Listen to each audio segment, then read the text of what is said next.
which is Rock Creek in the west, Prince George's County line in the east, down to the District of Columbia, south of the Beltway plus four corners. Would have been great to have a map up there. It's a pleasure to welcome you on behalf of the Silver Spring region and on behalf of our Silver Spring Citizens Advisory Board. I'm going to note that the Vice Chair, Ken Lemberg, is here in the audience, as well as Don Slater walking around somewhere. I also saw Stephanie Helsing, who not only is the President and CEO of the Chamber of Commerce, but also an Urban District Advisory Committee meeting. So there are opportunities to become civically engaged beyond forums like these, community conversations like these, but also to join the Citizens Advisory Board and the Urban District Advisory Committee. So if you have interest, we have a table just outside the room. Cornelius Kutisa, the Regional Project Manager with our office, would be happy to give you more information. Without further ado, we are going to kick off the conversation. I have a couple, 2-3 slides to get through, and then we'll introduce the County Executive. We can advance. So just quickly to go over the agenda, we have our welcome and introduction, check. We're going to talk about some operating budget basics, feedback and questions, and then closing remarks. Next. As you know, I said before, your voice matters, civic engagement matters. Being here, Silver Spring is a very active community, and we appreciate the participation from all walks of life here in the region. And these are just a few ways that you can get involved. Next. That's me. Sorry for the look. Next. All jokes aside, there are plenty of ways to keep in touch with our office, the regional office, Instagram. We have a newsletter. We have a website, silverspringdowntown.com or at Silver Spring Downtown are great ways if you're on the World Wide Web or social media to stay involved. These are some, but not exhaustive, of all communities which are in the Silver Spring regional area. Next. And, you know, a few things as we talk about the difference between a capital improvement budget and an operating budget. The capital improvement budget is the buildings, the roads, the things, and the operating budget, what we're here to discuss this evening, is what goes in them, the programs and services. So think about the ways that in the past budget cycle and previous cycles that the county has invested in operation services here in Silver Spring. We have to this side, I believe, the Silver Spring Urban District. These are the individuals affectionately known as the red shirts. You may see them walking about the downtown, working on public service projects, ranging from landscape maintenance, streetscape maintenance, sidewalk repair, brick repair, tree trims, trimming, trash collection, and more. We also do a whole host of marketing events and promotion, things like the Silver Spring Jazz Fest and this Saturday, the Montgomery County Thanksgiving Parade. Yeah, we could get a clap there. I heard it. That's all right. Of course, there's more that's happening in Silver Spring throughout the year, a festival season that goes from March until October, or sometimes November, every Sunday here on Veterans Plaza. We also are benefited by things like the Silver Spring Farmers Market occurring right here on Veterans Plaza. But there are things from Long Branch to Littonsville that happen 7 days a week. On the left, obviously, we have our libraries and rec centers, and while those are buildings, which would be the capital expenses, the programs and services which go in there are very much a part of this operating budget, and I know are important to all of you. Raise your hand if you've gone to one of the 3 libraries in the region, Long Branch, Cofield, or Brigadier General Charles E. McGee. I see a lot of hands. How about one of our rec centers, the Silver Spring Regional Aquatic Center, the Long Branch Community Center, the Gwendolyn Cofield. All right, so we got great participation. Libraries and rec centers are important to us. Next.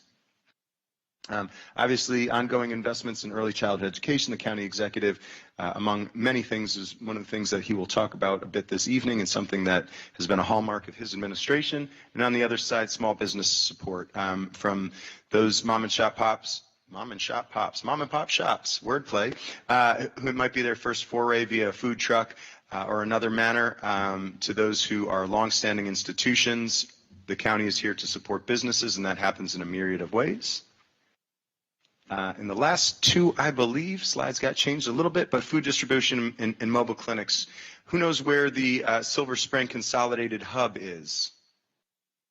Ooh, okay, so we got to get the word out. Long Branch Community, the Clifton Park Baptist Church.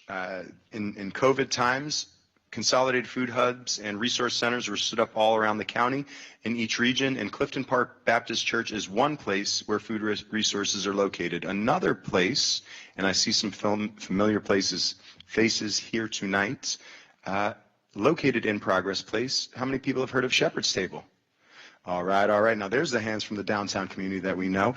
And on the other side, on this side, place-making events, place management events, place-based management, many words of saying how do we activate our commercial clusters, how do we really push forward revitalization efforts from facade improvements to those streetscape managements to creating events that celebrate the richness and diversity of our communities here in the region.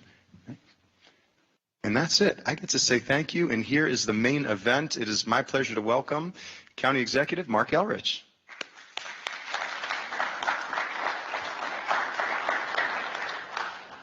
So I'm going to have to do this a little differently because I don't have my upfront monitor here. First thing I want to talk about is two budgets in Montgomery County. There's a capital budget and an operating budget, and what we're doing now are the public meetings for the operating budget. We did the public meetings for the capital budget in the summer. The capital budget is buildings and buses and things, but not people. And the operating budget is all the things that involve having people. And so this is ready to go pretty much over to the council. This one, we're taking feedback now from people of what they want to see in the budget right now. Next. The process, when I came into office 7 years ago, we used to do this process at the end of the budget process for the county. So we'd go out to the community after we had already made the budget.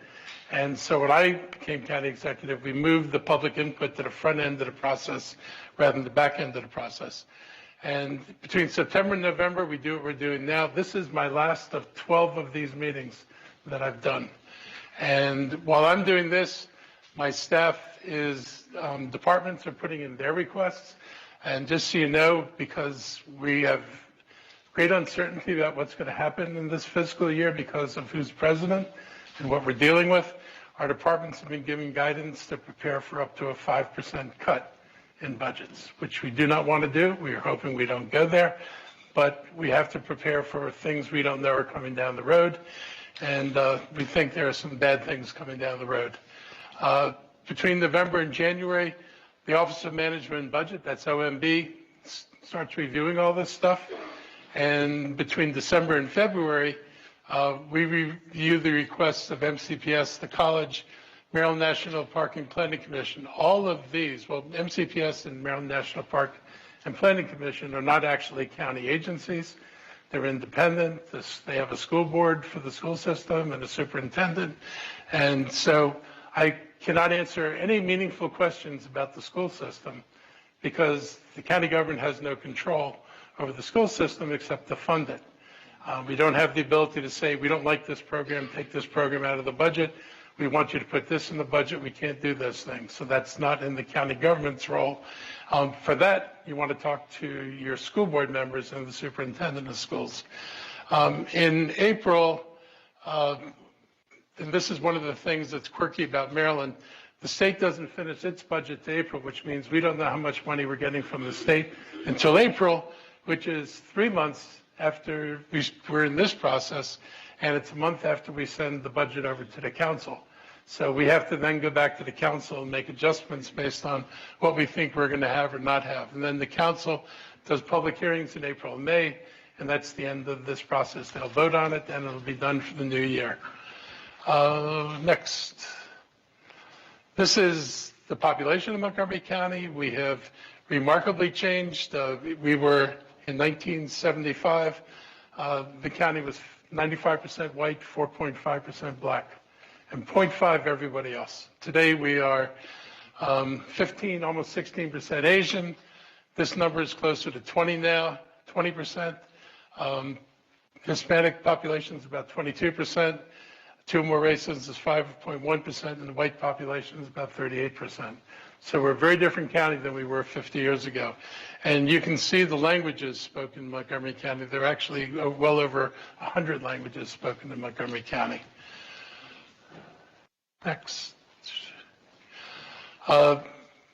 This kind of reflects what we're, the makeup of county government. 59% of the employees are from racial and ethnic communities in Montgomery County, which reflects pretty close to what the population of non-white population is. Our new hires, 68% right now are coming from racial and ethnic communities, and 10% of our new hires are veterans or individuals with disabilities, and 59% of all county residents are from racial and ethnic communities. So that's what the county looks like. This is some of the most important stuff we do, which is financing healthcare investments. And the African American Health Program gets about $3.3 million over there. The Latino Health Initiative is $4.1 million. The Asian Initiative is about $2.6 million. And the Black Physicians Network gets $3.7 million. It's not the entirety of what we spend on healthcare, but these are three of the organizations we work with that are specifically focused on these communities. Next. Other important things we do. Montgomery Cares gets $17.7 million. They are the healthcare system for people in Montgomery County who don't have insurance. And it provides not just immigrants, though it is largely immigrants, but it provides for anybody who cannot afford insurance, and it's a backstop for those people. And we operate this without any federal support. While the state now allows people to apply, undocumented people to apply for federal programs, and that's probably changed now too. But when they were allowed to apply, the state didn't provide any supplemental money. So for a lot of people, being able to apply was just half the journey. For kids, we've got a special program. It's $2.4 million for Care for Kids. We've opened up mobile clinics. They're $1.1 million invested in there. Community hubs are getting $3.5 million, and the countywide initiative for support services to help people with immigration challenges is receiving $7.1 million right now. The community hubs are important because during COVID, when the government was we were trying to manage all the distribution of both testing and vaccine, we found that people in the community had deeper reach in the community than the county government did.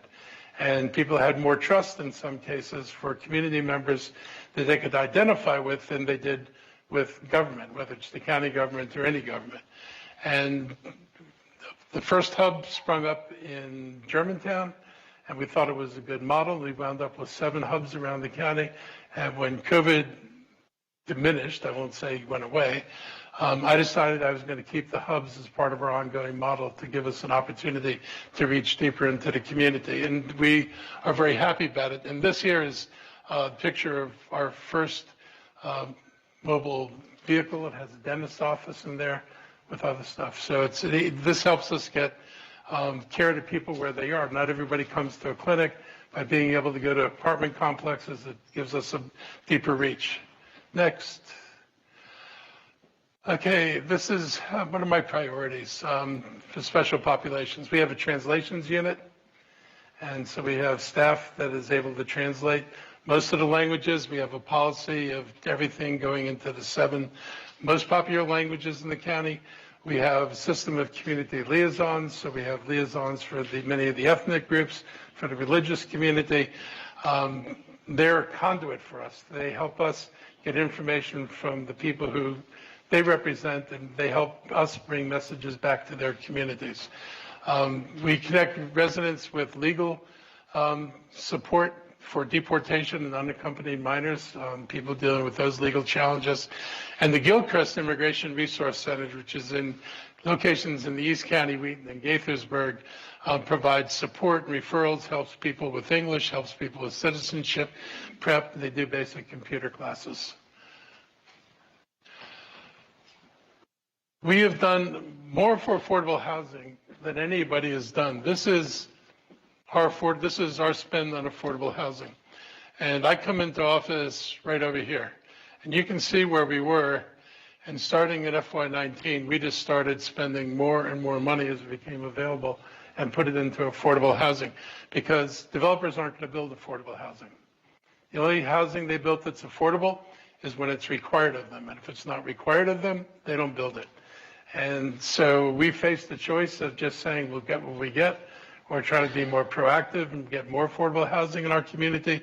And we've put substantial investments in affordable housing, and we're going to continue to do this. Between these 3 years, you're looking at over 4,000 affordable housing units. That doesn't even include what was built in the private market. Next.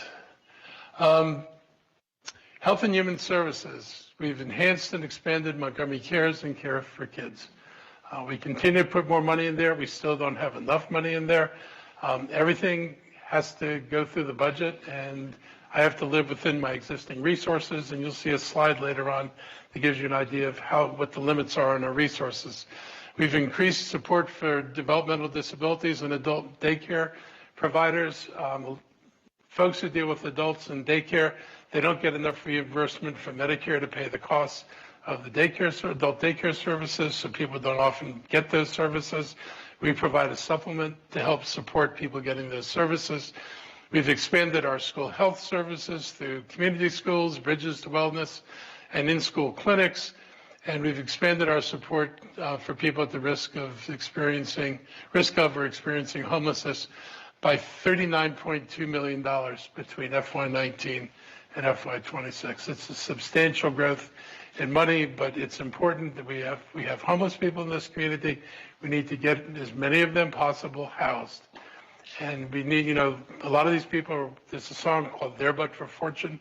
A lot of these people are there but for fortune. They had a car breakdown. They couldn't afford the car repair. That meant they couldn't get to work on time. That means they got fired. And then they wind up homeless. And so we have programs to try to help with that. We have short-term housing in the SHARP program that has about $7 million in it, provides up to 12 months of rental assistance. We have eviction prevention services, $16.6 million, and evictions are increasing. Landlords are increasingly intolerant, and we're just struggling to pay for all this. We do have limited resources. Next. We've made a big effort in public safety as a really big community concern. And so we've increased our emergency medical services. For a long time, the county's ambulance system, or fires and ambulances are integrated with each other. And if you had a deficit in service, you couldn't get to people fast enough. We built another fire station. We realized with more than 80% of the calls that go to these services are for medical reasons, not for fire reasons. So we've started to shift resources into mobile ambulances that can be stationed around the county and be available to people rather than building a station every time we say it's taken too long for ambulances to reach that community, let's build another station. It's easier to move an ambulance there. So we've got mobile ambulances in the community. We've invested in police recruitment and retention. The pay we've raised so it's comparable with surrounding jurisdictions. We had a requirement for a college education. And as good as that sounds, it was keeping people from applying to Montgomery County for the police department, because a lot of them make a decision, I want to be a police officer. They come to Montgomery County, they say you have to have 60 credits before you can become a police officer. Most of the other jurisdictions around us don't have that program, so we were losing people before we even had a chance to get them in. So the University of Maryland came out and looked at our training program. They said, it is good enough to be considered college classes. We'll give your officers 60 credits if they go through the training program, which means if they go through the training program, they can be hired because now they've got a college degree, a 60-credit degree. And to be fair to the officers who are already in the system, any of them that went through the training program also get the 60 credits, which makes many of them eligible for promotions for now having a college degree. So it's made our existing officers a little bit happier, and it's made it easier for us to recruit. We still have work to do. We have an deficit in police officers of a little less than 200, and that means we're not sending shifts out with full deployment of officers, and so we're really doubling down on recruitment. And we're trying to get rid of a very stupid marijuana policy in the state. If you smoke pot yesterday and you apply for a job in the police department in Fairfax County tomorrow, they consider you. If you come to Montgomery County and they ask you if you smoked in the last 3 years and if you say yes, you don't get considered. So again, we're losing to other jurisdictions, people who are being hired by other people. We're looking for the state to change that, and that's in the hands of a group of sheriffs, and we're hoping that policy changes, and I think the governor's understanding the need to change the policy. We have a real-time intelligence center, and we have drones. We've got 4 drones deployed, one in Silver Spring, Bethesda, Wheaton, and Germantown, and there will be a few more drones deployed. They've been really helpful. They get on the scene faster than police officers can get on the scene. They often capture images of a suspect who's committed a crime. In one case, at least one case, they followed the person onto a bus, and they were able to tell the police what bus they were on. The police took them off at the next stop. And on a good story, they got a call for somebody waving a gun, and the police were sent on the call, but the drone got there first, and when the drone operator saw the camera footage, he said he doesn't have a gun, he has a camera in his hand. And that changed the whole response to that. If they had gone in there thinking they were dealing with somebody with a gun, they would have gone into that situation with the mindset that what's in his hand is a gun. That does not end well. And the ability to get accurate information before you arrive there is important. We've enhanced our community safety infrastructure. We have mobile crisis teams now. We have 7 teams in the county. They go out if there's a call and it's for a homeless person or a person who's acting like they have a mental health issue or they're drunk. Instead of having the police handle these calls, we're trying to have the mobile crisis team handle these calls. The police should not be dealing with this. People should not be arrested. They should be treated. And by decriminalizing some of this and trying to put it in the hands of mental health professionals, it helps us all the way around, and it saves the officers from having to make calls or respond to calls they shouldn't have to do. On transportation, we've implemented a zero fare policy on our ride-on extra, ride-on flex, and flash buses. We've advancing bus rapid transit, I will say very slowly, because the county has no money to build a transit system, and I'll come back to this later. But this has been on the books for probably 10 years now, and the county has never raised the amount of money we have in the capital budget to pay for this or to adequately pay for schools, and I'll show you that later. And we're, intent on trying to get more money, and I'll talk about, one way to solve that problem that doesn't involve taxing you. We put a lot of money into things to make our walking environment safer around here. We have this goal of Vision Zero. Vision Zero is hard to attain. We still have drunk drivers. We still have people who run stoplights, run stop signs. We have pedestrians who cross in the middle of the block in the middle of the night and don't look for cars on the road. And it continues to be a problem, but we continue to invest in trying to make it easier for pedestrians to be safe, also to make drivers more aware. So if you go around the county, you see these little poles in the ground when you get to an intersection. When I came into office, I'd seen these in DC and we weren't doing this. And I said, can't we do what they're doing in DC? And the whole point of the poles, it squares the corner. When you have a curved corner, the car goes up to the corner, just swings around the corner. When you make the poles go out beyond the curve and you make it a square, the car actually has to slow down and negotiate a turn. And so that helps reduce the speed, also makes them more aware of the people who are walking across the street, and it does put a little buffer zone in there between the poles and the curb where a pedestrian would actually be safe. On Veers Mill Road, we're putting in the first BRT that'll actually be a BRT, and these are bike and pedestrian improvements. It's a multi-million-dollar project, and for pedestrian improvements, and the BRT is going to run from downtown Wheaton all the way to Bethesda and then over to Montgomery College campus on 355. And that'll be the first of the real BRT lines in the county. And we've developed the Ride-On Reimagined plan, and eventually it's going to change the service. And the goal is to turn the bus system, the big bus system with BRT, to handle the major routes and to use ride-on buses to connect people from neighborhoods to the major routes. If you ride the ride-on bus now, you get a nice tour of the county. It's not a straight line anywhere, rarely. And this would let us have local service with smaller buses and focus on the main corridors for the BRT lines. So Gets into starting to talk about some of the limitations we have again. This shows the school budget from 2001 to 2026, and I come in over here. Peak spending in the schools was in 2010. This is all inflation-adjusted numbers, but we were spending almost $23,500. This includes state money in FY10, and this is county money. It was almost $17,000. You can see how these dropped. There was no effort to keep up with the cost of inflation. So our spending basically flattened. I come in over here, and this is the county line. I put more money into schools and have consistently put more money into schools to try to close this gap and get us back to where we should be, which is spending a little over $17,000 per pupil. We're not there yet. We're closer than we were, but it's a struggle, and the school system's needs are real. We've had to raise taxes a couple of times to deal with this. They have their latest issue last year was not enough workers to work with children who have disabilities, special needs children. They had a gap of about 700 employees, which is rather stunning, and it didn't happen all at once. This is one of the historic problems with the school system. I will say, new superintendent, much better than not just one superintendent, but many superintendents.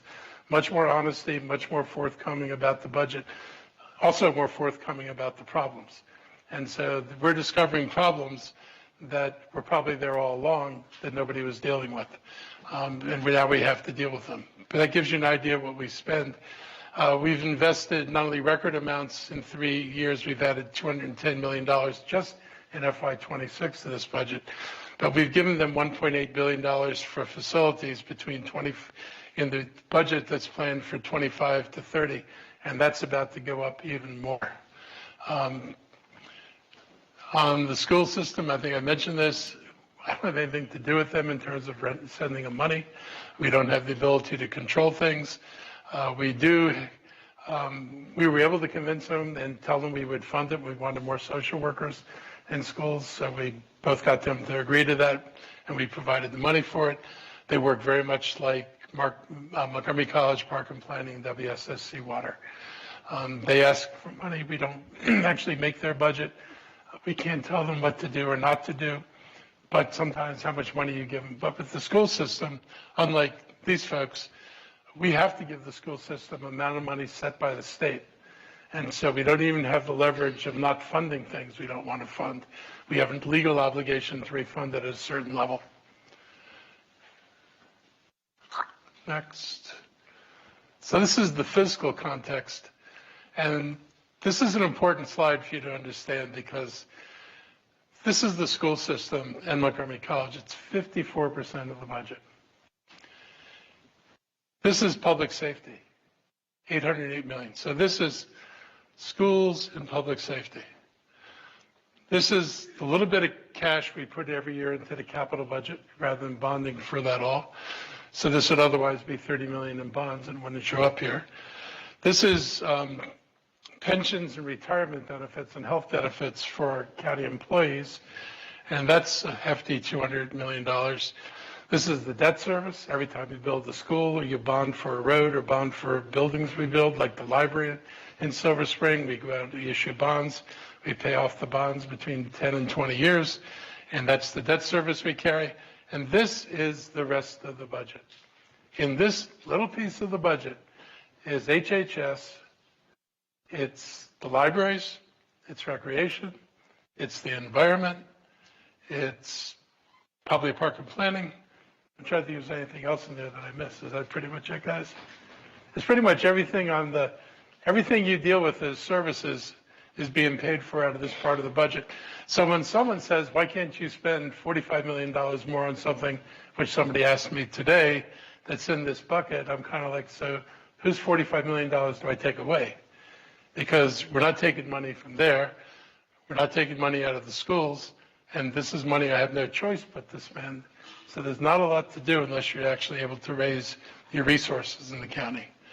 Next. So what are we facing in terms of challenge? There are clearly more people who need help in the county. That number has grown.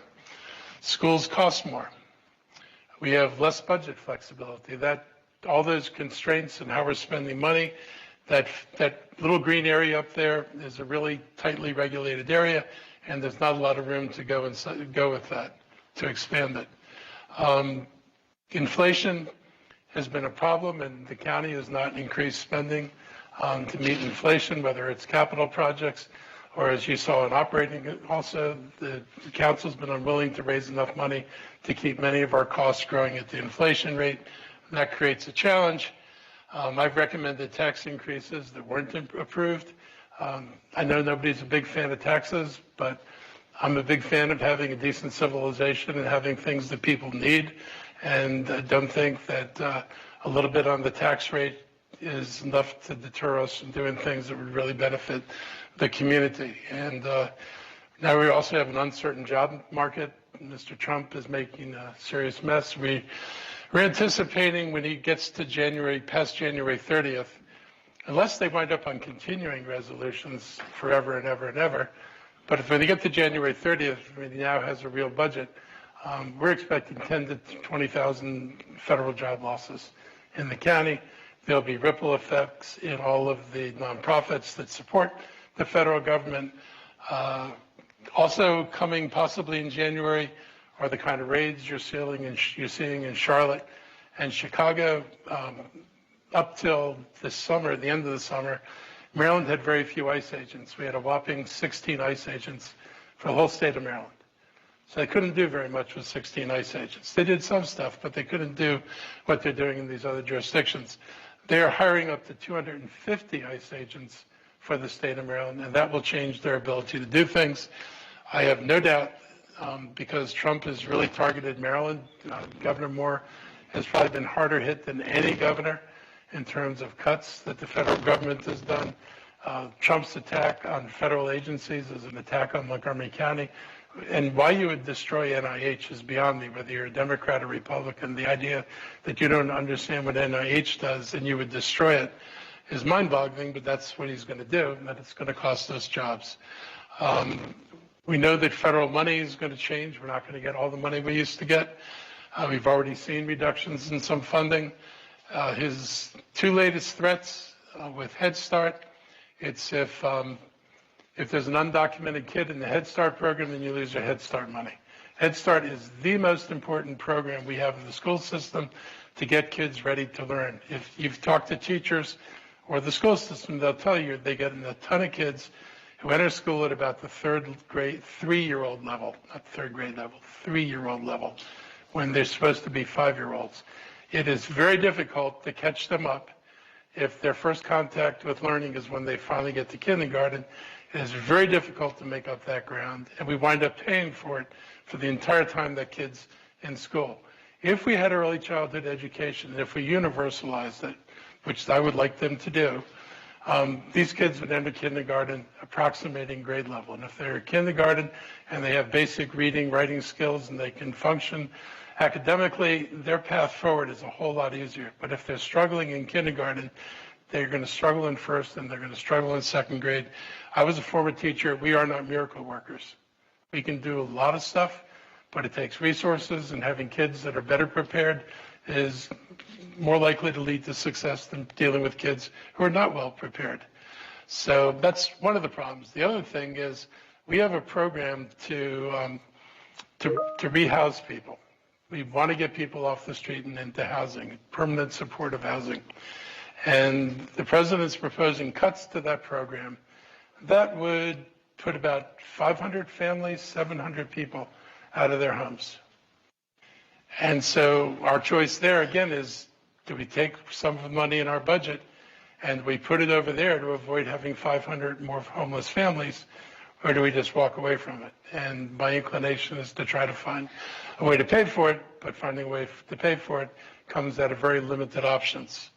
So we're going to see, I'm pretty sure we're going to see some pretty serious challenges, and we're going to get big revenue swings from high-income earners because of the crazy tax cuts that the president gave the billionaires. Maryland's tax structure is tied to your federal tax return, and so we are likely to see reduced revenues flowing from what they did at the federal level to Montgomery County and to the state of Maryland. And I think everybody, I say this to every group I talk to, all these cuts and all the things we tell you we can't do, this is all made possible because Trump is giving tax cuts to billionaires. That's where your money's going. It's not going to a better program. He's not building a better mousetrap. He's basically destroying everything around him and making sure that his rich friends don't pay for it. And it must be nice to live in mansions and secluded from everybody else. That's not the real world. These are our job losses. Our county employment fell by over 14,000 from August to August. There are 56,000 county residents who are employed by the federal government. There are 15,000 Maryland federal jobs that have been lost alone since January of this year. October 1st marked the separation of federal employees. All those people who took the buyouts, they were being paid till October 1st. October 1st, they're not paid. They apply for unemployment. Our unemployment numbers go up and the amount of income that's taxable goes down. And the number of local separations is going to take some time because we really don't know who's separated, fully separated, until we see the unemployment claims. The county has tried to do some things. We gave a federal hiring preference for jobs in the county government, but because since COVID, we worked really hard to close the 1,200 vacancies, we had less than 200 vacancies. And so even with that, it's not enough to staunch the bleeding from the federal government. Many people in the federal government don't have the kind of backgrounds in science and technology where there are jobs in Montgomery County. A lot of these folks don't have a background to be able to take those jobs. And a lot of the agencies they were to work for, like USAID people, there are a lot of nonprofits that supported USAID. If you didn't work at USAID, normally you'd go work at one of those nonprofits. When USAID folded, the nonprofits folded, and so there aren't a lot of options for federal employees, and that's one of the things we are really worried about. There are going to be federal funding reductions. We could see $33 billion, not for the county, but let's state. Possible relocation of federal agencies. He's talked about doing that. More costs shifted to the state and local governments. So Trump says, we're not doing this anymore. This is yours. And so he cuts his federal spending, and then he doesn't give us money to deal with it. And homelessness is a great example. He's attacked the homeless. He says you should pass laws criminalizing homeless. He doesn't want to see them on the streets, and they should be in treatment. So he sent him a request for money so we can provide treatment centers and places for these people to live so he doesn't have to see them on the street. We haven't had a response to that request. I don't expect to get a response. But it's the kind of thing he does, and it's going to be a problem for all of us in the state of Maryland. I think you're going to find he really takes it harder than most people do. And deportations are going to affect businesses and communities. If you get rid of the Hispanic workforce in Montgomery County, it has a major impact on the, the consumer sector, of jobs in the consumer sector, restaurants, retail, major impact on construction sector. If you impact the construction sector and slow down the building of buildings or make it impossible to build, you slow down economic development, you slow down housing production, you do a whole bunch of things that are bad. If you deport tens of thousands of people, and that's the number that's scary, but it's not out of the question, then you're looking at major vacancies in apartments in Montgomery County and people who will not be able to live in their homes. So there's a lot that's going on, and that's what makes putting this budget together really hard, because I do not know what's going to happen in January or on January 30th. All I know is what it looks like right now. We got through last year healthy. Since I've been executive, almost every year, almost after the first year, which was somebody else's budget, our target in this county was 10% reserves. We've hit those targets consistently. We've been as high as 17% reserves. This year we ended with excess reserves again. We take that money, we use it to do one-time things that we weren't able to do in the budget, because you can't fund ongoing things on whether your reserves are a little bit up every year. If you can't count on that money every year. And so we use it for things we can make special investments in, and housing's been a big beneficiary of that. This is what we're dealing with in terms of our capital budget. So back in 2009, we were bonding $300 million a year. If you adjusted that for inflation, and that's the blue line, to pay for what we paid for in 2009, we would have to bond $550 million. And if we had done this gradually over time, it wouldn't have been a big deal. This is what the councils have done. Those two lines don't match. So we're buying less and less every year, and then wringing our hands about why don't we have enough money to build the schools we need? Why aren't we building the facilities that people expect? Why aren't we building rapid transit in the county? The reason we're not doing anything is because unless you're going to spend what you need to spend adjusted for inflation, you're not even building what you built before, let alone anything new.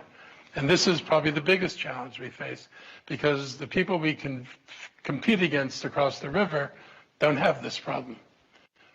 And next, this is a little quick examples. You can see ride-on bus twice as much, new school per square foot more than twice as much, fire engines almost twice as much, and road paving per lane mile, $129 million extra. I guess $129 million. Enough extra every year. The tax system Montgomery County has was created when this was a suburban community. I grew up here, so I've seen this place change. I lived in D.C. till 1960.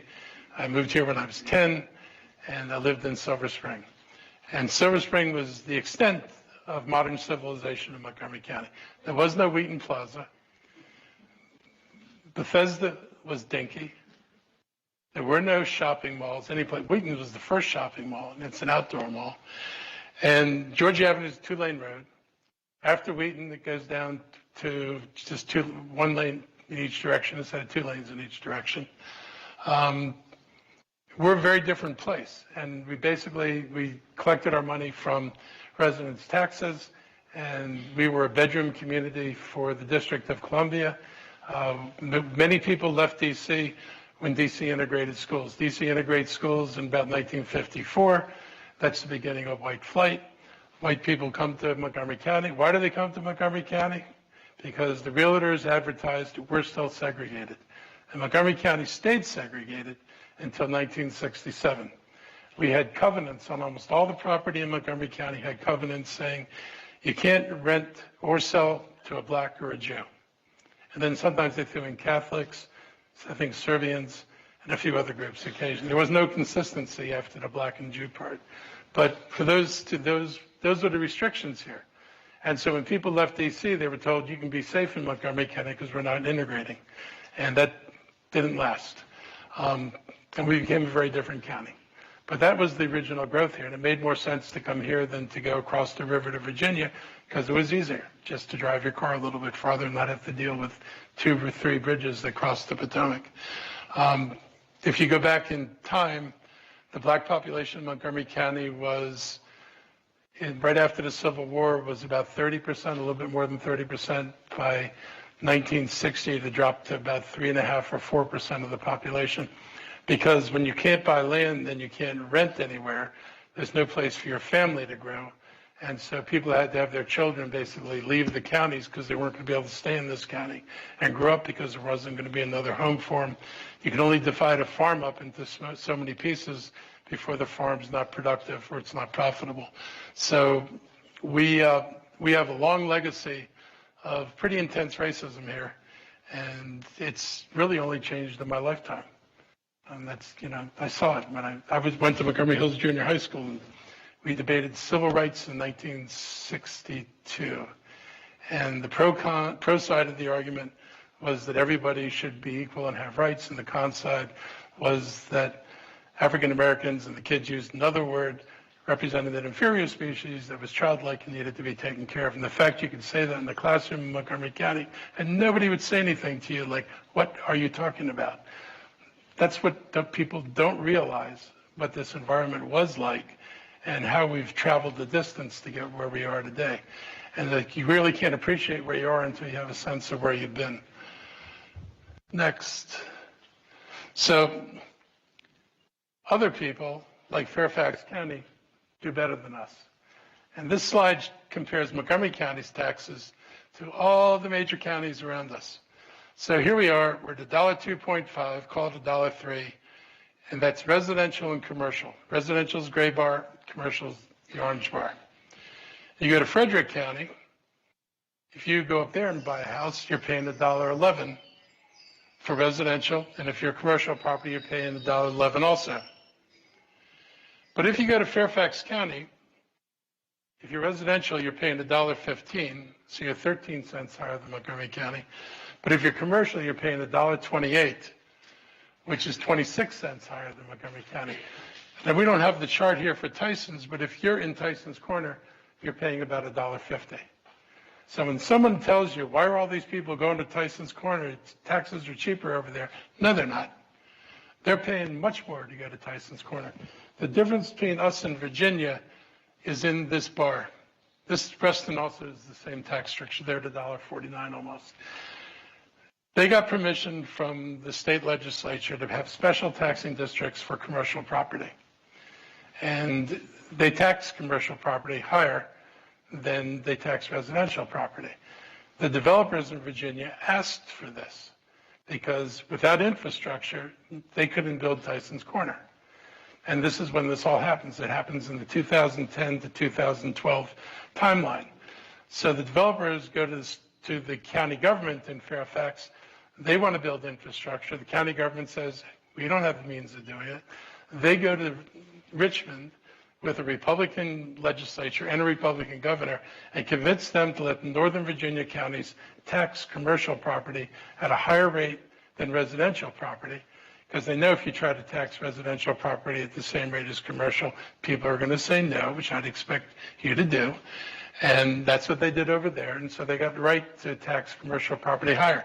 With those tax differentials, Northern Virginia has tens of millions of dollars to build infrastructure projects with, and Montgomery County has no money to build infrastructure projects with. We do the schools and we do repairs. We build an occasional library, occasional rec center, and occasional is the operative word. People in Clarksburg waited over a decade to get their library.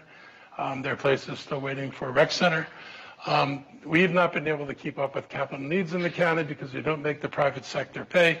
And what's not on this chart is that Virginia also has a business license tax that gets Fairfax County $200 million every year. We don't have any tax, no tax like that. So we're a different place. They're supposed to be more conservative than us. We are much more conservative than them on tax policy, and it is hurting the county. It's also hurting the state. And the real poster child for the difference of all this is Washington, D.C. Residential tax rate, 85 cents. Commercial tax rate, $1.89.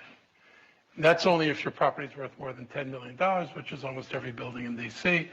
If your property is worth between $5 and $10 million, you pay $1.77. If it's worth between $2 million and $5 million, you pay $1.66. But in all cases, D.C. is building its budget and its ability to do things around taxes on commercial property. And so if you wonder why you don't have nice things sometime, it's because we do this and they do this, or where is my fear of that? And that makes a big difference in the resources you have. And we're paying for the lack of resources. Next, questions. So that's my presentation. And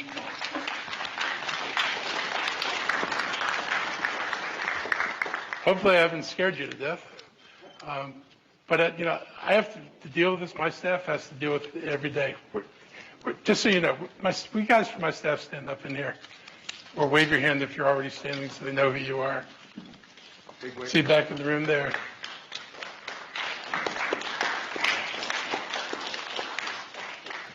So this is the fun stuff that everybody deals with every day. And we're putting this budget together now. So. I was just going to recognize among the staff, we have several department directors and representatives from the Office of Management and Budget, Department of Health and Human Services. We have libraries in the building. We have, we're at police, fire. We have the Chief of Fire back there, Chief Smedley, thank you. Director of Office Management and Budget, Jenny Bryant, hello, thank you. We've got the Deputy Director, Faisal Amin, thank you. Welcome to the county. Really, there's a lot of people in this room who care. Who are we pointing to? Back there, Director of Department of Permitting Services, Robbie Sabakan, thank you for being here.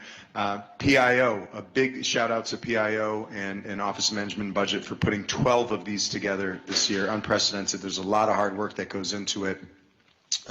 Division chiefs from HHS in the front and in the back. So just wanted to give an extra special shout out and some love to people, because this administration, the people who are in the various departments care, and they're here to listen. And so I think without further ado, we're going to pass it to Mark Roper, who's holding the mic. He's going to tell us how this is run right now. Yes, so I will hold the mic. And in order to be fair to everyone in the room, we're going to ask you to line up in the center aisle here so you can ask your question. First come, first serve. And as you get ready to ask your question, again, I will hold the mic. And when you speak into the mic, you don't have to speak into it like this, because when you talk into it like this, we can't hear you. So I will hold the mic at an appropriate distance. And no speeches. And no speeches. We will ask. Let's keep these to questions, succinct questions, because we do have time limited, and it seems like there are a lot of people who have a question to ask, so let's keep it to a question. Yes, we have a full house tonight, so if you can keep your question to under a minute or less, and if you go over, I will give you a gentle reminder. And again, I will hold the mic. I will hold the mic? Wasn't that the first that was the first lesson. I will hold the mic. My name is Donna DeGrasse, and I'm here representing one of the community agencies that is involved in basically a lot of the aspects of Montgomery County. But our major concern here is I wanted to ask about, first of all, thank the county executive for the opportunity to extend the mobile mental health crisis teams. And my question is, in terms of the new budget, will there be funding to try to expand that further, number one? And connected with that is the OLO funding. Will there be anything within the budget to allow for funding under the recommendations of OLO? I don't normally get recommendations from OLO. I get it from that's Office of Legislative Oversight, but I get recommendations from departments, and there is an opportunity to expand. There's an opportunity to expand the teams if the budget allows it. I mean, these are the things. If I don't have to cut, then I will look for opportunities to expand things I know we need to expand, and this is one of the things that we'd like to expand. Thank you. Silver Spring Justice Coalition. I'm Nancy Ebb. I'm proud to have been a resident for over 50 years. What makes me proudest is the county's investment in supporting everybody and lifting everybody. And I am very concerned about the federal abdication of responsibility for human services. And I think this is a moment of crisis for the county in terms of its civic commitment to those social services. I am sobered by your description of the budget constraints that you face, but I am also wondering, what is the possibility of expanding that budget pie by raising taxes and by working with the county council early on in the process? Because I understand that you're not always on the same page, but how can you get together and find an acceptable strategy for raising revenue so that we don't end up with inadequate resources to meet these safety net needs? So this problem is a multi-year problem, and it's my administration, and it was the Ike's administration too, where I sat as a council member instead of the county executive. And the tax rate has become almost a sacred cow here. And you'll hear council members say, well, we just have to live within our means. And I go back to that chart with all the counties, and I said, well, Fairfax County decided their means are $1.28 and $1.50 on commercial property. Your means are what you define. They're not dropped from God on us. But there are council members who think this is a preordained thing, and anybody who tries to raise the taxes is doing something that's just totally wrong. And, I look at public services like, how do you do good? And doing good has a price. Doing nothing is cheap. And so if you want to do good and you want to deal with the underlying problems you face, you've got to be willing to spend money to do it. The best antidote for the council is for the council to hear from residents to say that, it is worth it to us to have the things we need in this county rather than protecting the tax rate. And I can tell you, from my view of all the years of looking at this, they're not protecting your tax rate. They're protecting the tax rate of commercial property because these two things are tied together. I asked for a couple of years to support legislation in Annapolis that would let the county disentangle these two things. I could not get a resolution from the council, even supporting the ability to get that authority, not even making it mandatory, just a law that would say if the county wants to do this, they could do that. They haven't even supported that. So it's hard to get to a common ground on that basis.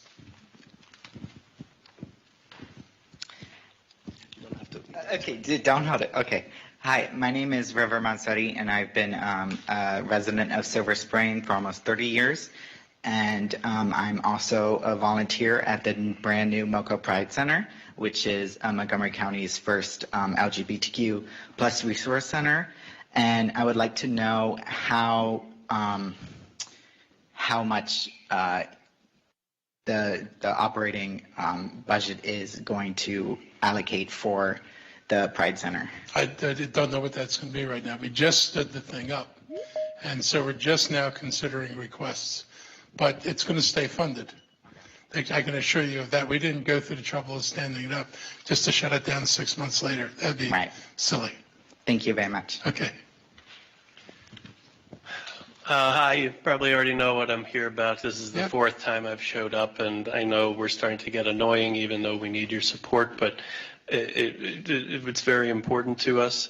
I heard what you said last night at the Foreign Language Forum to my neighbor, Ms. Zhang.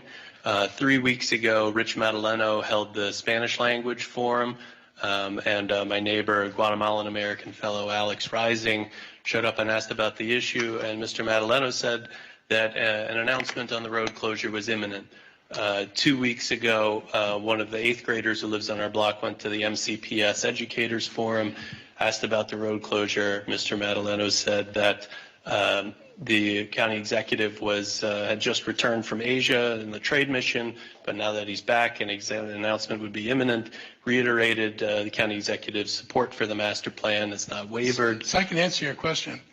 Our attorney said that we have to ask the council to pass, and we sent over to the council 2 pieces of paper, 2 different ways to do this. And as soon as they pass it, then our people will do what they're supposed to do. So I didn't ask my question, but my question was, you've told us in public and private that your administration would figure out a way to get it done. Will you set up a meeting with us and MCDOT to discuss the way to get it done? I understand you've met with our opposition over in Springfield. I didn't, but that's okay.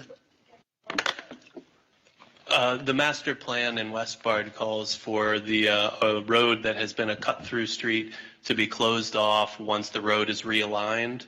It's in the master plan. Mr. Eldridge voted for it, has been supportive of it. We're having an issue where the county council doesn't want to vote.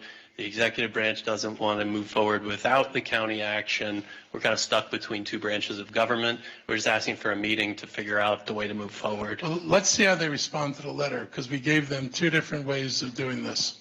And it should be relatively simple. Thank you. He's got to hold. What was the first rule? I will hold the mic. Ben Ross, I wanted to ask about mark service. The state 2 years ago worked out an agreement with CSX to run it would be either 2 round trips a day in the middle of the day, the first there and back service, or they might put all those services on weekends. But it would be a real breakthrough for the county, and the state has not quite got the money in the last 2 years. And would the county be willing to put some money up to help jumpstart that? Ben, do you see the chart up there about my capital budget? Where would I get the money to do that? Get rid of some of the, deprioritize the fancy bus shelters in the BRT that you don't have money to run buses to?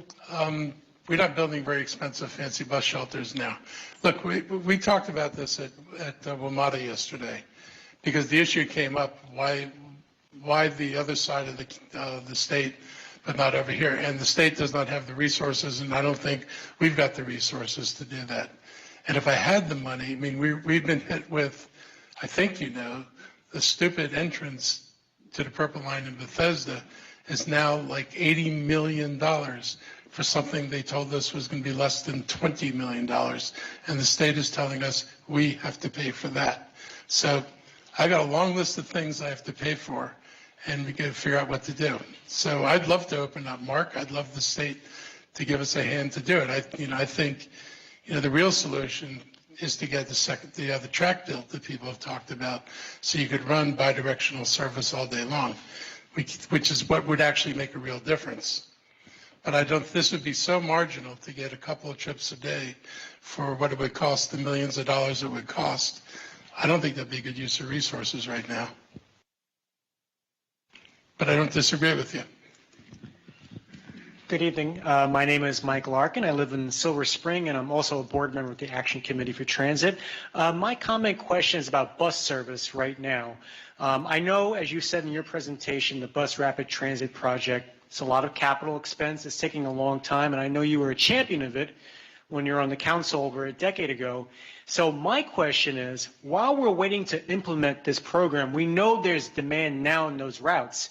Why can't we run express buses on the interim basis while we wait for this rollout? Because I know you're waiting for federal grants. And if you ask just me personally, I'm more than happy to talk about taxes. I think sometimes we're a little immature when we want to talk about raising taxes. But why can't we run interim express buses while we wait, especially since we're in an affordability crisis and transportation is going to eliminate the boundaries of opportunity for people. So let's maybe run more express buses where it's needed now while we're waiting. Well, they're on Georgia, and they're probably going to wind up on 355 because there are going to be station closures coming up. When they close those stations, it'll give us the opportunity, because WMATA is going to have to do it, which is kind of what happened with Georgia Avenue. We'll do it out of necessity, figure out how it runs, because we don't have a choice. Now it's no longer we're testing it, it's just we're doing it because we have to. And if it works over there, which I think it worked on Georgia Avenue, that's an opportunity to do that on that corridor. And if I had a little bit of money, and we could do we could actually do station improvements, it would be an opportunity to look at running buses and curb rather than building separate right-of-ways, because we could build out a network a lot faster if I don't have to acquire additional real estate. Thank you. Hi there. My name is Anise Cody. I'm the CEO of the Primary Care Coalition, and I certainly appreciate I'm speaking on behalf of the Montgomery Cares Program and Care for Kids, serving 25,000 and 10,000 respectively. Wanted to just highlight 3 points related to those programs. First, the need continues to grow rapidly. We've seen that trajectory over many years, and now as we look at the increased loss of Medicaid, the loss of federal jobs, and the skyrocketing premiums on the health exchange, we expect far more people need this. The programs can really make a difference in terms of economic opportunity. Managing someone's chronic disease, say take diabetes as an example, can really make the difference between them participating or not participating in the economy. And so that's a really valuable aspect of the program. And the third valuable aspect of the program I wanted to mention is the opportunity for leverage, that every dollar that the county invests into the program is really expands opportunity. It unlocks pro bono and discounted health care. It unlocks donated medications. And so we really appreciate the support that you provided and look forward to more support in the future. I'm going to keep doing what I do, because I know that, you like the other nonprofits. I mean, I don't know if everybody understands the role of the nonprofits in this county. They play a huge role And, if the county government had to do what they do, we wouldn't do it because the cost of labor and operations would be so high. So we rely on the fact that nonprofits employ people who are on a mission to do good and are willing to work for less money than other professionals would work for. And that makes it possible for you to operate. So I'm deeply appreciative, and that's why I try to, I've sent budgets over with larger shares from you than what got passed by the council before. So I'm more than happy to continue to try to maintain your funding and expand it. I know we're looking at parity, at least with the nonprofit sector. We should be doing that. We've got a hill to climb, but I agree. Hi, my name is Jan Wietjens. I'm the new executive director at Shepherd's Stable.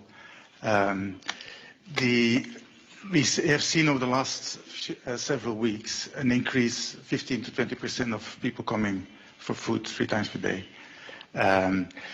Now we realize these are the people who can come to us. There are also many families who are in overflow shelters, who are in the motels. We get contacted through the schools asking us if we can do something for families who need support through the school system. And so thinking of it, realize how challenging the situation is. You were very clear, we read it in the newspapers. And so there is a sense that we need to shift us nonprofits from competing for resources to see how we can leverage each other. So we started a conversation with, for example, with Craig Rice at MANA. I met with him today. Oh, cool. Like looking, can we, for example, can we use the food that MANA has to turn it into hot meals for families who don't have a kitchen or we don't have the capacity in the motels where they sit. So we could look at innovative ways of leveraging each other's efforts. So the question is, would you support that, doing that? And then also, can we put money behind that? So to make that as an incentive to really work together and have a bigger impact. So the council put forward some money as additional money. It's not going to be enough. We're already working on a supplemental because we know it's going to have to be bigger than that. But out of the meeting today, and Craig Rice works for MANA Food, which some of you may know MANA, and they're working with a group of other nonprofits across the broader spectrum, not just food. And we told them we would meet with them because this is the first time nonprofits have ever talked about cooperating. This has always been like a dog-eat-dog world. Everybody comes in, I want my stuff, I have to have my stuff. You don't talk about anybody else's stuff. You just want your stuff. And I think the idea that everybody's talking and saying they want to coordinate is really encouraging. My folks, some of who are in the room, are going to have to adjust to this opportunity to sit down with a group of people and say, let's, because they're on the ground. I mean, you know better than any of us know what's happening on the ground. My folks, they hear what's on the ground. You work with what's on the ground every day. So it's important. And so I'm going to encourage a discussion to see if there's a way for us to do some coordination. I was encouraged that they were internally coordinating and cooperating. There's nothing worse than somebody saying, fund me, don't fund them. So if I don't have to hear that, this is really good. Hi, I'm Ruth Knoll, and I'm here for the Presbyterians for Police Transformation, and please, my voice, I've had laryngitis this week, which is Ministry of Tacoma Park Presbyterian Church. And when you did the presentation, I'm curious. I understand why the school budget is, you have no really control. The state requires this minimum amount, but you said that the public safety budget was sacrosanct essentially as well. And I'm curious why, because there's so many police positions right now that have been vacant for numerous years at this point, why, at least on a temporary basis, that money can't be transferred to some of the high priorities and mental health and get more MCOTs here to be able to reduce the police needing to go out on those types of services. Well, the MCOTs, and we've gone forward with that. We're going to keep going forward with that. It's not like we have 200 jobs that are going to have extra money left in the budget, because we know we're not going to fill 200, so we're not putting enough money in. If we ever got to that point, we do a supplemental to deal with it. But we're dealing with recruit classes under 30. And so we're going to do everything we can to increase the size of the police force back to the point that it's supposed to be. They're going out flat out understaffed.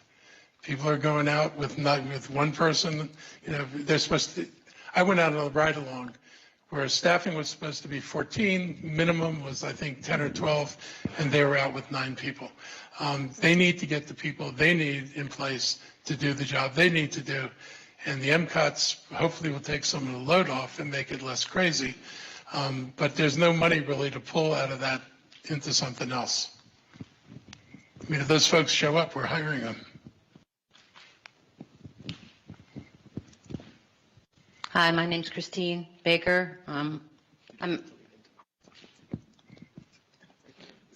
freaking me out with it. Okay. Anyway, I'm at the shelter, Progress Place, and I was listening to what you said about the uninsured people, and I was kind of wondering how that worked. Does it go by your income, or can middle class people come and use that program if they need it? Somebody from Montgomery Who Cares can answer what the qualifications are. Could you explain for the clinic?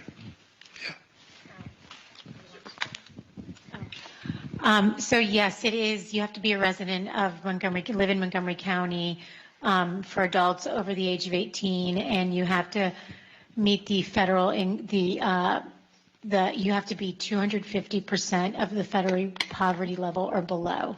We currently don't have anything that is for people who make above 250% of the federal poverty level.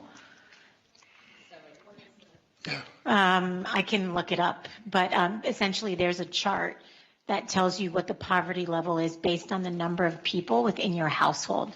So if there's one person, it's a number. If there's 2, it's a little bit more, 3, et cetera. And so you would have to look at the number of people within your household, what that income is, and then multiply by 2.5. And you cannot be over that 2.5 amount in order to qualify for Montgomery Cares, which is for adults, and it has the same requirement for children as well. And Nina just told me it's $39,000 for one person. Okay, thank you. Good evening. My name is Yesenay Demasay, and I'm a Silver Spring resident. I am a proud resident of Montgomery County and also a proud employee of Montgomery County. Tonight I'm here because I have heard and met with our superintendent who plans on closing 2 schools in my neighborhood where my kids go. There's been very little community engagement on those closures, and I was hoping to get your attention on what those plans mean for our neighborhood. We already have more than 800 signatures opposing those closures, and when you go through the sausage making of the budget, we hope that you will pay extra attention to the numbers that were used to make those decisions, because as we look at them as residents of the county, they just don't make sense. I just wanted to highlight that. Thank you. So I hope you're talking to your school board members. We are. Yes, we are. We've been doing that, yes. And they will entertain alternatives if people have ideas on alternative ways of dealing with this. I met with them today. So they also said this is like 6 years off. So there may be, there's certainly time to explore other options if it comes down to that. I hope so. I just wanted to highlight that part, and hopefully there's other options that are being considered instead of closing perfectly functioning schools. And I have a nice string of emails from your folks about that. Hi, Hassan Isham. I've been to a few of these budget hearings at this point. The main thing that I've learned is that there's almost nothing that Israel can do to a child in Gaza that won't make Mark Eldridge reconsider funding the MIDC. So what about Mohammed Ibrahim? This is an American child, 16 years old, has been in an Israeli torture camp for 8 months now. His cousin was beaten to death, also an American, was beaten to death by Israeli settlers. What's it going to take for you to defund MIDC? What has to happen? Does Israel have to shoot me? Does Israel have to drone strike Silver Spring? What has to happen? just so everybody else knows, MIDC is a economic development group that was started in Montgomery County, and it brings companies from Israel to the United States if they want to come here. And the money that they're talking about, $40,000, goes to MIDC. Does not go to the Israeli government, and it doesn't go to the Israeli companies. And most of the companies that have come here from the MIDC have been civilian-oriented technology, not military technology. All that said, I said that's one. There are a couple. There's more than one, but most of the companies that come here do civilian work. Bragged about the death sciences. I don't brag about death sciences. It's a reality of the world. It's a reality of this country. This country buys. If this is not the only company in Montgomery County that does defense industry or that sells things to Israel. So it's $40,000. We'll see what happens. We'll see what happens. We'll see what happens. We have to move on to the next question. Such a small amount. Cut We'll it. see what happens in the budget. Drop the MIDC. We have to move on to the next question. Drop Thank the you. MIDC. Drop the MIDC. You know, that's not a very Mohammed Ibrahim home. Bring Mohammed Ibrahim home. Drop the MIDC. Bring Mohammed Ibrahim home. Drop the MIDC. Bring Mohammed We have to Ibrahim move along. home. Drop the MIDC. Bring Mohammed Ibrahim home. We have another person in line. We have several people in line who have questions. Drop the MIDC.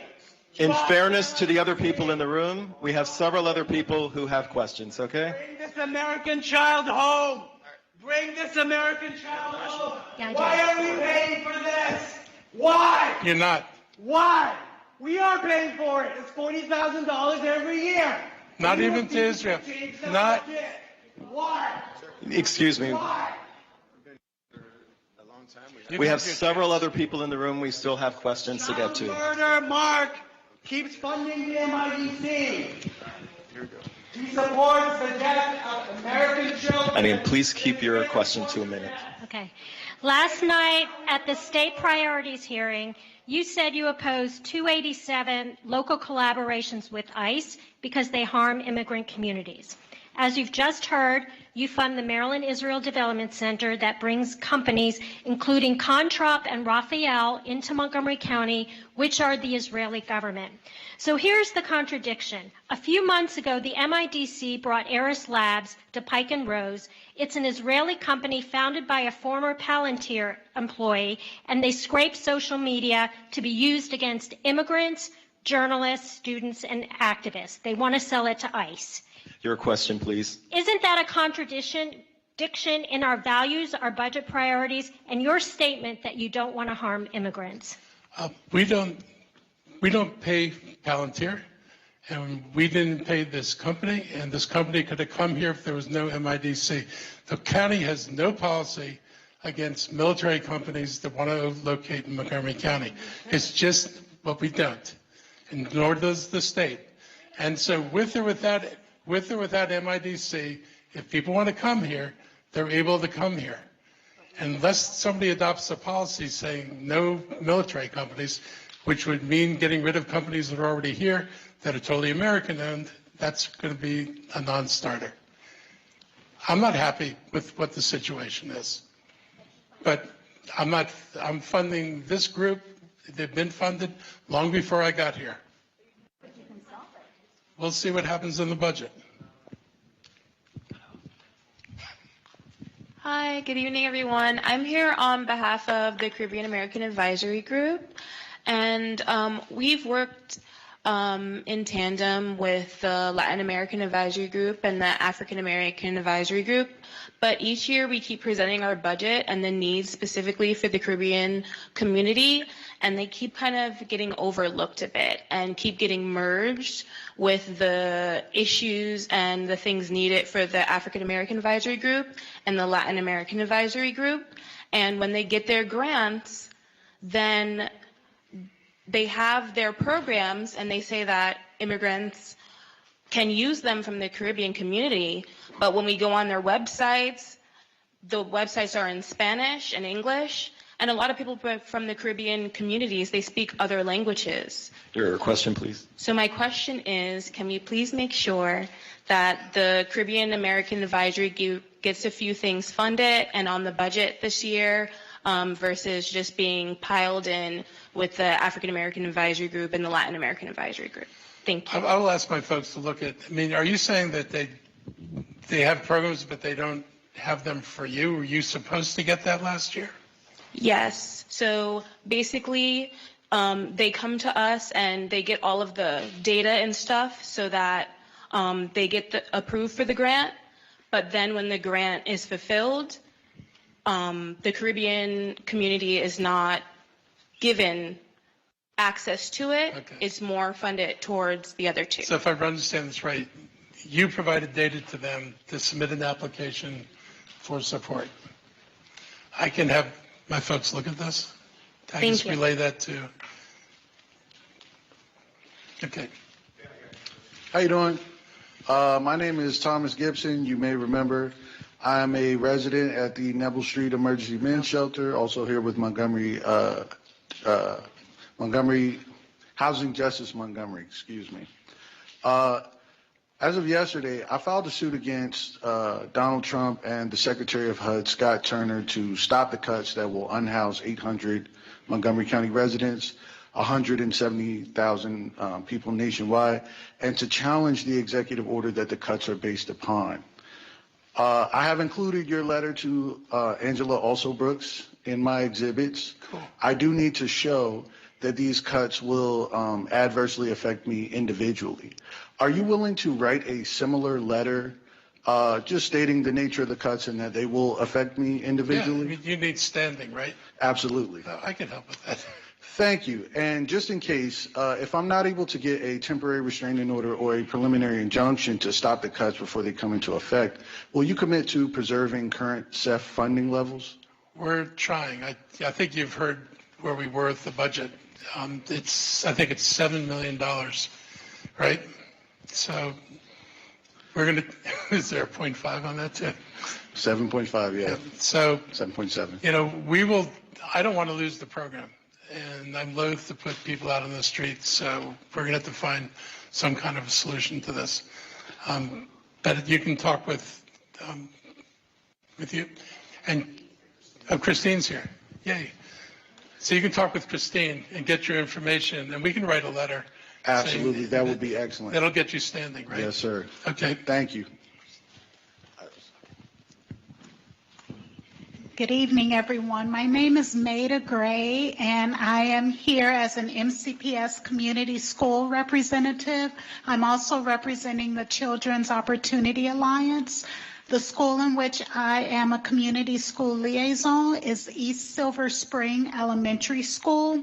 We're a first-year community school, and we're in our second year as a Title I school. Our farms rate is currently at 82%. East Silver Spring is one of the few MCPS schools that has a PEP program, which is special ed pre-K. We also have a pre-K program and a Head Start program. My question is, I kind of need to. I know. We have a long line of people still behind you, so we do ask that you keep your questions short. Okay, so I was wondering, where are we in the process of putting money into early childhood programs in Montgomery County? Well, we put a lot of money in early childhood programs. We're Right. early in this year's budget. Right, so I was wondering about putting more Head Start programs in MCPS schools, specifically community schools and Title I schools. So MCPS has to put the Head Start stuff in their budget and ask for funding for it. Generally what they put in, we don't change their budget. So we don't, so generally if it's in the budget, we're funding it. Mhm. So, and you mentioned that earlier at the beginning of the meeting, so I was wondering, not only as a community school liaison, but as a member of the Children's Opportunity Alliance, is there money that might need to be moved from one pot and put into another? Well, You want to tell me what pot you want me to take money out of? Nobody wants to do that. No. No, neither do I. I hope I don't have to choose pots. We have to we'll have to make a budget decision, but like I said, if it's in the school budget, it probably goes all the way through. I don't know if it's in the school budget. Okay, and I'm not So, aware. and then either. their budget comes out, I think, on the 15th of December, 15th to 17th, I think.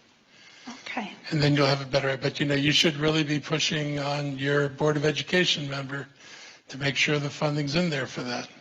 Okay.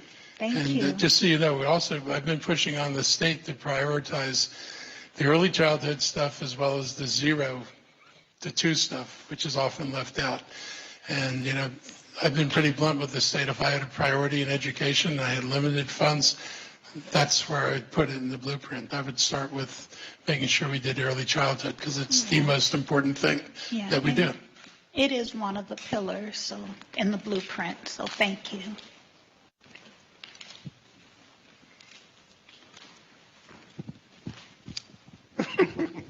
I took a pause because I needed to believe that the mic wouldn't go out, the lights wouldn't go out, and I'd get a chance to say what I needed to say.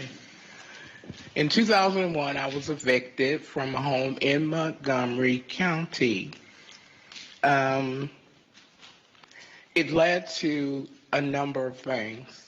One was a class action lawsuit brought by homeless people in which it was found that, by the way, Deborah Chastanow was the federal judge that oversaw it. She warned them meaning the school board, from the beginning that they shouldn't bother, that they couldn't win the case. They did it anyway. What was not told to the county residents was how much money was spent, and that was $250,000 in less than 10 months' time to keep children out of school and away from the county schools. And I'm sorry, your question, please? The question is, the eviction itself was unlawful in many ways, including documents that were removed by the other parties. I wrote to different people, and they in turn put in place, now if you go to court and sign out documents, you have to sign for them. That was part of what I did, and I did it because they were removing documents to other side, meaning attorneys, from the file. My question is, with legal aid, you can go and ask for assistance for being evicted.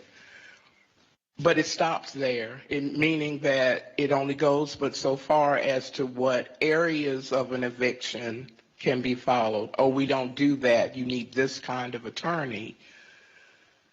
If you're looking for a free attorney, what are the chances of you finding an attorney that's free that will take on the other tentacles of that case? And they offer you a lower rate. But if you have 0, you're working with 0, you can't pay, but it's a good case. And I'm wondering, is it feasible or is it possible to place more funding, whoever does it, whether it's county, state, with legal aid so they can pursue further things that need to be pursued? And if you're having lawsuits now because of the damages that were done with predatory lending, when you get trouble, why can't you do the same? Can you get an answer? That's a question I can't answer, but it's a question I could ask my folks who do homelessness prevention. Christina, do you have a direct answer, or could you talk with her about what she might be able to do? She directs the operation to prevent homelessness here. Okay, because it's still, even though it's over, it's not over. There are portions of it that still linger and follow me and are a problem. Okay. Okay. Thank you. Hi, Mark. Hi. Thanks for holding the microphone. Hi, Mark. My name is Patricia Toomey. How are you today? Just lovely. I'm calling, I want to let you know that I have experienced homelessness in Silver Spring area, and I want to thank you for that because my experience there was pretty traumatizing. But my son, who was 26 years old, actually rescued me, and he was not in homelessness. I made sure he did not stay in the homeless system itself. But now nobody ever tells you when you go back to the house with the child that you raised how disrespectful they are. We forget to say, like, you know, just because I'm homeless doesn't make I'm not your parents anymore, right? But the truth is, really what I want you to do and what I want you to commit for is to, if I had the SHARP program out there for single people, I would have been by myself, not with my son who's giving me a little bit of an attitude. I want you to commit to just single people for a SHARP, if that's possible tonight. We'll have to talk about how far the resources can be stretched. Okay. But that's a fair question, and you're not the first person who's asked I that. appreciate that. Thank you so much. Okay. Hi, my name is Melissa Goman. I co-chair the county's Commission on Juvenile Justice. I know you've talked about the resource issues, but I'll just put out there some of our priorities. One is there are insufficient mental health therapists for the children that need community-based services, and that's a big problem, you know, with children cycling in and out. The other issue is that there are no residential substance use treatment programs for children in the county, and that's something else that's needed. That may be coming. Oh, that would be great. We've got an agreement with the state on this is Old Rica or whatever it was, the empty building up in the Noise Detention Center? Yeah, the Noise. So Okay. they are going to rehabilitate Noise, and it'll become residential treatment. Oh, okay. All right. So it's not big, but it's the start. Yeah, that would be a good start. Okay. The third thing, and I know you have limited control over the school system, but all the data that they have shows that the restorative justice programs are very successful at reducing suspensions and expulsions, which then reduces entry into the justice system. So anything you can do to ensure that schools have resources for those programs. We've been pretty supportive of their funding. Okay, great. Thank you. Okay. Hi, my name is Dee Dee Jacobson, and I volunteer with Jews United for Justice, and I'm also here with Housing Justice Montgomery, and I'm going to read this because I get nervous with a microphone in my face.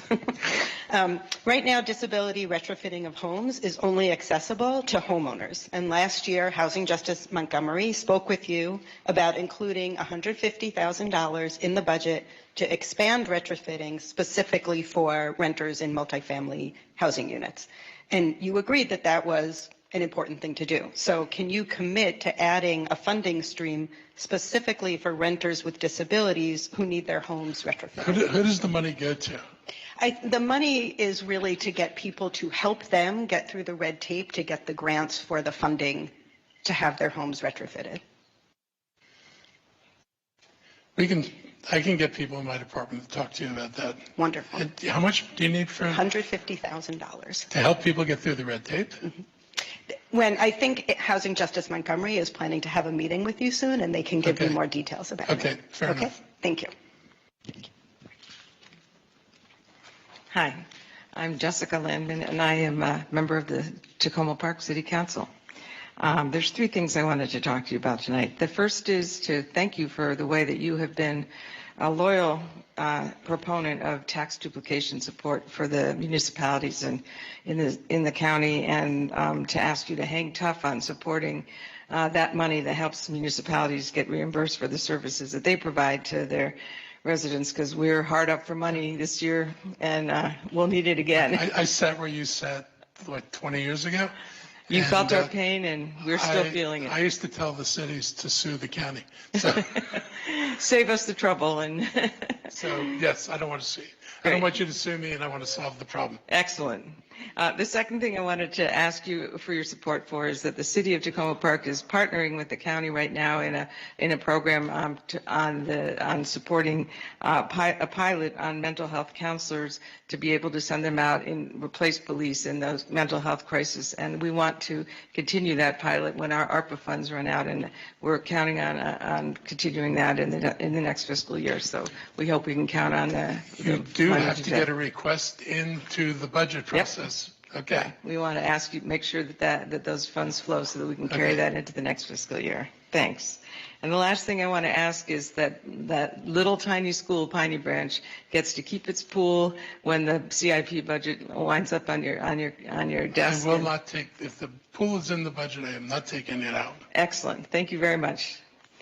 I thought I was going to be the last speaker or the last day of the last, but somebody else is going to bring up the rear. So thank you, so I don't have to be the one. Thank you, Mr. Executive. My name is Aisha Mundy. I'm a resident of Montgomery County. I receive services from Shepherd's Table, Progress Place. And I want to know exactly how much money is the county receiving from all these marijuana dispensaries? Simply because, one, when the mayor of D.C. implemented her vision from the mayor of Chicago, within their first fiscal year budget, they made over $10 million. We're not. No. But that money went into the state. Now, that's a revenue, i.e., you have just as many dispensaries around these schools, just as much as once upon a time, D.C., when you went on every corner, there was a liquor store down, they went to distilleries and things like that. How much money is going into the dispensaries from the state from these marijuana sales into our county? I can go around the corner right now and go to like 3 within a 5-point mile. We don't get very much from the state. We lobbied for a larger share, and we didn't get a larger share. But are you getting at least a third of that compared to what I you would get don't from the even- revenues from the casinos? I don't even think we're getting a third of the money. All right. Thank you for your Just so time. you know, Mr. I wanted the county to be able to sell it like we do alcohol. And we would be the dispensary, and then we used all that money. I'm already 20 minutes past where I'm 20 supposed minutes to. passed. So the rhetorical question is, why is Silver Spring the #1 place in the country for families to live? Why is Silver Spring top 3 generous places of all time by GoFundMe? Why is Silver Spring one of the nicest places in the country and the top 4 most diverse cities in the entire country? Because of all of you. Those are all true facts. They're all true accolades. We appreciate you all for coming out tonight. Thank you, Silver Spring.